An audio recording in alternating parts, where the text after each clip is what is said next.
to go before Manny Pacquiao defends his welterweight title against challenger Joshua Clottey. Magandang hapon po mga kababayan. Kayo po ay nanonood ng Kababayan LA. This is a very special edition because we are right in front of the Cowboy Stadium kung saan sa kauna-unahang pagkakataon po lalaban dito ang ating pambansang kamao in Arlington, Texas. But of course, gaya ng dating gawin over the weekend, marami pong mga activities kaugnay ng laban. At isa po dyan, yung tinatawag nilang weigh-in kung saan nakausap po natin maraming mga kababayan and fans of Manny Pacquiao. They are very confident about this fight, but for some reason they are not so confident about the fight Manny has to face when he returns to the Philippines, and that is for a congressional seat. At ito po ang kanilang mga sinabi. Pakinggan po natin. And rocks is in the house like mice in a wall or a mouse in the kitchen or that guy on the couch passed out from the night before. See, this is what I got a license for. Make it look like it take less effort. It's the cake taste tester. Face it, if we make it, then the cake tastes better. Chef homeboy RD, they tryna steal our recipe. First gotta add a little ketchup. So rest up, baby, please don't doubt 'em. Every song I make it sound like a best of album. But I ain't dead jet lag every day. And I said that cause I be on so many planes. It takes training to get like this. How you gonna tell me it's raining when it's only drizzling? So stop all the pump faking and the dribbling and shoot the other kids trying to get it in. Better believe me, this easy. They say they need me, baby. So everybody hold on, let me get my pose on. You can roll with till get rolled on. So believe me, this easy. They say they need me, baby. So everybody hold on, let me get my pose on. You can roll with till get rolled on. Tingin mo ba mananalo si Manny Pacquiao sa laban niya? Maring decision pero knockout malabo kasi malaki si Hindi pa siya na-knockout si Clottey pero between I'll say from 7 to 10 rounds baka pwedeng malamog yung mukha ni Clottey. Si Pacquiao ba sa tingin mo mananalo naman siya bilang congressman sa Pilipinas? Malabo kasi yung kalaban niya tawag dito bihasana saka eksperyensado si Chong Bian. Okay. Ikaw, gusto mo ba si Manny na boxingero lang, boxing idol, o gusto mo rin siya maging politician? Boxingero lang, ayaw ko siya maging politician, lalo sa Pilipinas. Predict 8 to 9 rounds, Clottey is knocked out. Knocked down, ha? Knocked out, ha? Okay. I wanna see that. I wanna see that knockdown, 8 to 9 rounds. Kung tatanungin ka naman, gusto mo bang sa tingin mo mananalo si Pacquiao bilang congressman sa Pilipinas?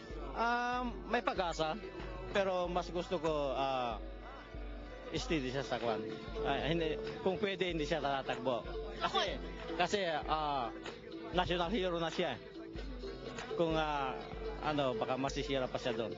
Oh yeah, he's gonna win this easily. It's probably gonna be a TKO in the 8th or 9th round. Be nice and fast. What about a congressional seat in the Philippines? He's also running for Congress in the Philippines. Do you think he's gonna win that? He probably will because he's so popular out there. But for me, myself, I'd rather him stick to boxing and just keep us entertained. That's how we like him out here in the United States. We want him to just box and keep us happy. Well, this may be his toughest fight so far, but I think it's going to be a knockdown within the later rounds. What about his fight in the for a congressional seat in the Philippines? Do you think he's going to win that? Well, I don't think us Filipinos are ready for that yet. But if he does win, good for him down in Mindanao. If you were going to vote, if you had a choice, if you had a chance to vote, would you vote for him? Do you want Manny Pacquiao to be just a boxing hero or a boxer and a politician? I want to see him beat Mayweather first, then be a politician. No doubt. Yeah. Hopefully within 6 rounds so we can go to the Pero sa tingin mo ba mananalo si Manny sa pagka-congressman sa Pilipinas? Well, I think he will, pero I hope hindi. If you had a choice, gusto mo bang si Manny maging boxing idol and politician, o gusto mo boxing idol lang siya? Mukhang mahirap na mangyayari na he can balance both I think he has to be a boxer first. Anyway, the whole country is behind him as a boxer. After that, he'll retire. Then he can serve if he wants to. Pero sana hindi magkasabay. I pray that he's gonna win. It's the toughest fight of Manny Pacquiao in my view because I watched this fight with everybody, and Clottey is the toughest one. What about a congressional seat in the Philippines? Do you think he's going to win as congressman in the Philippines? Be honest, I think I won't answer that, but I want him to stay in boxing, and good luck to him though, because if he wants to win, you know, he lose and he wants to win. But for me, I pray that whatever God is for him. Yes, he's gonna win. Probably it's gonna be like a knockout, and he's gonna knock out like Clary, because that's his Clary is bigger and taller. But what he did with Coro, he's gonna do that to him. Pero sa tingin mo ba si Manny, tumatakbo din siya for Congress in the Philippines? Sa tingin mo ba sa politics mananalo si Manny? No. Bakit? I don't want him in politics.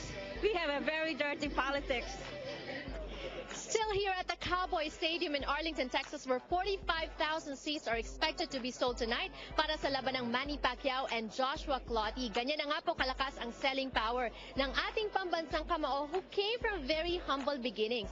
Pero paano nga ba siya nag-umpisa, umunlad, at may mga pagbabago ba? When we return, we'll hear it from his close friends. Everybody hold on, let me get my pose on.